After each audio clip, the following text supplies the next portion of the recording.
शुरू ज़माने में करीब 24,000 BC में लोग पत्थर का इस्तेमाल करके अपनी फसल को और शिकार किए गए जानवरों की तस्वीर दीवार पर बनाते।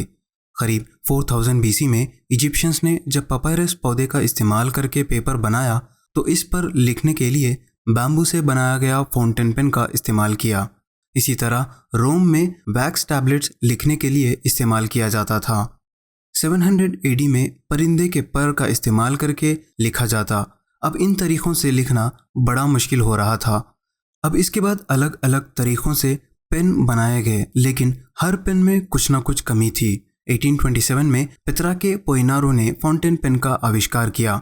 इस फाउंटेन पेन के अंदर भी एक कमी यह थी, जब इस पेन से लिखा जाता तो बहुत देर के बाद इंक सूखता। इस प्रॉब्लम को दूर करने के लिए 1888 में जॉन लॉर्ड ने बॉल पेन को बनाया। इस पेन के अंदर ये कमी थी कि अगर इंक पतली होती तो लीक हो जाती और अगर थिक होती तो पेन अटक जाता।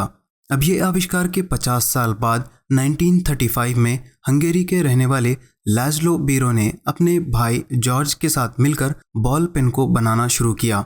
इस बॉल पेन को बनाने का आइडिया प्रिंटिंग प्रेस में इस्तेमाल किए जाने वाली इंक को देखकर आया, जो बहुत जल्द सूख जाती थी। लाज़लो बीरो एक जर्नलिस्ट थे जिन्हें फाउंटेन पेन से लिखने में बहुत मुश्किल हो रही थी। 1938 में बॉल पेन का पेटेंट लाज़लो बीरो को मिला। सेकेंड वर्ल्ड वॉर शुरू होने के बाद बीरो और उनके भाई अर्जेंटीना चले गए। फाउंटेन पेन से पायलट्स को हाई अल्टीट्यूड पर लिखना मुश्किल हो रहा था।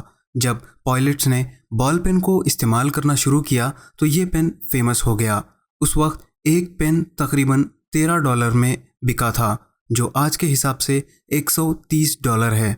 धीरे धीरे इसका प्राइस कम होने लगा। तो ये था पेन के आविष्कार के बारे में। इसी तरह के और भी वीडियोस के लिए सब्सक्राइब बटन क्लिक करें।